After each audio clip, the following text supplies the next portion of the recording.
ನಮಸ್ಕಾರ. ನಾನು ಡಾಕ್ಟರ್ ಪ್ರಹ್ಲಾದ್ ರಾವ್, ಮೈಸೂರು.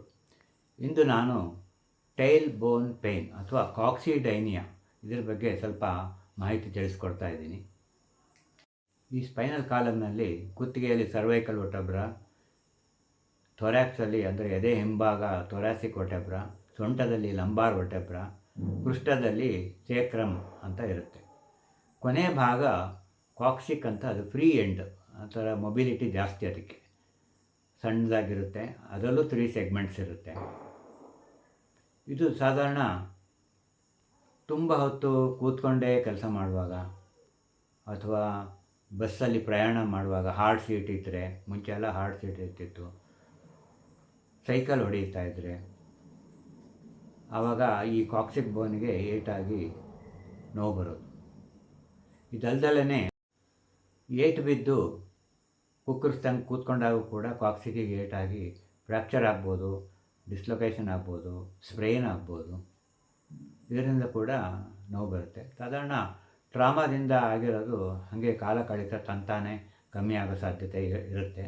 ಆದರೆ ಇಂಪ್ಲಮೇಟ್ರಿ ಡಿಸೀಸ್ ಅಂತ ಹೇಳ್ತೀವಿ, ಅದರಿಂದ ಬರೋ ಕಾರಣಗಳು ಪ್ರೊಲಾಂಗ್ ಆಗಿರುತ್ತೆ. ಇದಲ್ದಲೇ ಕ್ಯಾನ್ಸರ್ ಕೂಡ ಒಂದು ಕಾರಣ ಆಗ್ಬೋದು, ಸೆಕೆಂಡ್ರೀಸ್ ಬರ್ಬೋದು.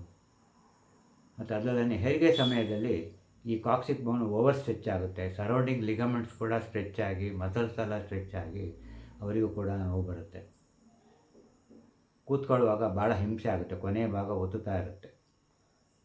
ಇನ್ನು ತುಂಬ ವಯಸ್ಸಾದಂತೆ 80 ನಂತರ ಅವರ ಬಾಡಿ ಫ್ಯಾಟ್ ಮಾಸ್ ಅಂದರೆ ಕೊಬ್ಬಿನಂಶ ಕಮ್ಮಿ ಆಗುತ್ತೆ, ಮಸಲ್ಸ್ ಕೂಡ ವೀಕ್ ಆಗಿ ಕೂತ್ಕೊಂಡಾಗ ಮೂಳೆನೇ ಒತ್ತುತ್ತಾ ಇರುತ್ತೆ. ಅದರಿಂದ ಕೂಡ ಕಾಕ್ಸಿಡೈನಿಯಾ ಅಥವಾ ಟೇಲ್ ಬೋನ್ ಬರ್ಬೋದು.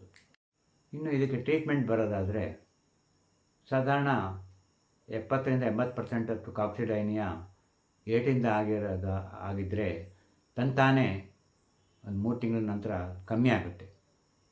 ಅದಕ್ಕೆ ಮುನ್ನೆಚ್ಚರಿಕೆ ಕ್ರಮವಾಗಿ ಕೆಲವು ಪಿಲ್ಲೋಗಳಿರುತ್ತೆ. ಡೋನಟ್ ಪಿಲ್ಲೋ ಅಂತ, ನಾನು ಚಿತ್ರದಲ್ಲಿ ತೋರಿಸ್ದಾಗೆ ರೌಂಡ್ ಶೇಪ್ ಇರುತ್ತೆ. ಕೂತ್ಕೊಂಡಾಗ ಕಾಕ್ಸಿಕ್ ಬೋನ್ ಮಧ್ಯಕ್ಕೆ ಬಂದು ಅದಕ್ಕೆ ಒತ್ತಡ ಕಮ್ಮಿ ಆಗುತ್ತೆ. ಅಥವಾ ಕಾಕ್ಸಿಕ್ ಪಿಲ್ಲೋ ಅಂತಲೇ ಬರುತ್ತೆ, ಅದು ಕೂಡ ಉಪಯೋಗಿಸ್ಕೋಬೋದು. ಈ ಡೋನಟ್ ಪಿಲ್ಲೋ ಅಥವಾ ಏನು ಸಿಂಬಿ ಅಂತ ಹೇಳ್ತೀವಿ, ಸಿಂಬಿ ಥರ ಮಾಡಿಕೊಂಡು ಕೂತ್ಕೊಳ್ಬೋದು. ಕಾಕ್ಸಿಕ್ ಪಿಲ್ಲೋ ಯೂಸ್ ಮಾಡ್ಬೋದು. ನೀವು ಕೂತ್ಕೊಳ್ಳೋ ಚೇರ್ ಮೇಲೆ, ಕಾರಲ್ಲಿ ಕೂಡ ಹಾಕ್ಕೊಂಡು ಓಡಾಡ್ಬೋದು. ಸೊ ಆವಾಗ ಈ ಕಾಕ್ಸಿಕ್ ಮೂಳೆಗೆ ರೆಸ್ಟ್ ಸಿಕ್ಕಂಗಾಗಿ ನೋವು ಕಮ್ಮಿ ಆಗುತ್ತೆ. ಇನ್ನು ತುಂಬ ಅಕ್ಯೂಟ್ ಪೇಯ್ನ್ ಇದ್ದಾಗ ಸಿಟ್ಸ್ ಬಾತ್ ಅಂತ ಹೇಳ್ತೀವಿ, ಅಂದರೆ ದೊಡ್ಡ ಬೇಸಿನಲ್ಲಿ ವಾರ್ಮ್ ವಾಟರ್ ಇಟ್ಕೊಂಡು ಅದರಲ್ಲಿ ಒಂದು 5 ನಿಮಿಷ ಕೂತ್ಕೋಬೇಕು. ಆವಾಗ ಲೋಕಲ್ ಸರ್ಕ್ಯುಲೇಷನ್ ಎಲ್ಲ ಇಂಪ್ರೂವ್ ಆಗಿ ಸ್ವಲ್ಪ ಮಟ್ಟಿಗೆ ನೋವು ಕಮ್ಮಿ ಆಗುತ್ತೆ.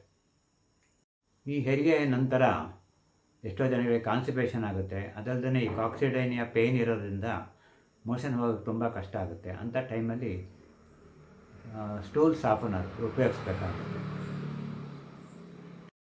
ಇದಲ್ಲದೇ ಒಂದು 5ರಿಂದ 1 ವಾರ ತನಕ ಪೇಯ್ನ್ ಕಿಲ್ಲರ್ಸ್ ತೊಗೊಳ್ಬೋದು. ನಿಮ್ಮ ಡಾಕ್ಟರ್ ಸಲಹೆಯಂತೆ ತೊಗೊಳ್ಬೇಕಾಗುತ್ತೆ. ಅದು ಕೂಡ ಜಾಸ್ತಿ ದಿವಸ ತೊಗೊಳಕ್ಕಾಗಲ್ಲ.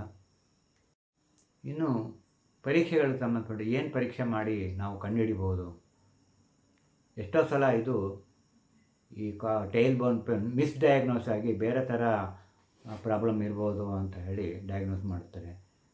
ಎಕ್ಸ್ರೇ ತೆಗಿಬೋದು. ಎಕ್ಸ್ರೇಲಿ ನಿಮಗೇನು ಅಂಥ ಚೇಂಜಸ್ ಗೊತ್ತಾಗಲ್ಲ.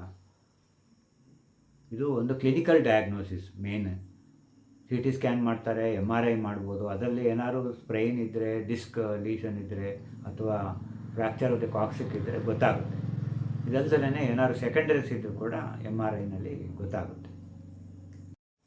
ಇನ್ನು ನೋವಿನ ಮಾತ್ರೆ ತೊಗೊಂಡು ಪಿಲ್ಲನ್ನು ಉಪಯೋಗಿಸಿ 3 ತಿಂಗಳಾದರೂ ನೋವು ಕಮ್ಮಿ ಆಗದಿದ್ರೆ ಆ ಜಾಗಕ್ಕೆ ನಾವು ಸ್ಟೀರಾಯ್ಡ್ ಇಂಜೆಕ್ಷನನ್ನು ಇನ್ಫಿಲ್ಟ್ರೇಟ್ ಮಾಡ್ತೀವಿ, ಸರೌಂಡಿಂಗ್ ಲಿಗಮೆಂಟ್ಸಿಗೆಲ್ಲ ಕೊಡ್ಬೋದು.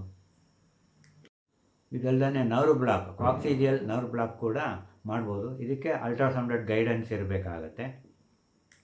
ಇನ್ನು ಕೆಲವು ವ್ಯಾಯಾಮಗಳು, ಫಿಸಿಯೋಥೆರಪಿ ಎಲ್ಲ ಮಾಡಿಸ್ಬೇಕಾಗತ್ತೆ. ಫಿಸಿಯೋಥೆರಪಿ ಮೇಯ್ನಾಗಿ ಈ ಪೆಲ್ವಿಕ್ ಫ್ಲೋರ್ ಮಸಲ್ಸನ್ನು ಇಂಪ್ರೂವ್ ಮಾಡೋಕ್ಕೆ ಮಾಡಬೇಕಾಗುತ್ತೆ. ಆವಾಗ ಕಾಕ್ಸಿಜಿಯಲ್ ಪೇಯ್ನ್ ತಕ್ಕ ಮಟ್ಟಿಗೆ ಕಮ್ಮಿ ಆಗುತ್ತೆ.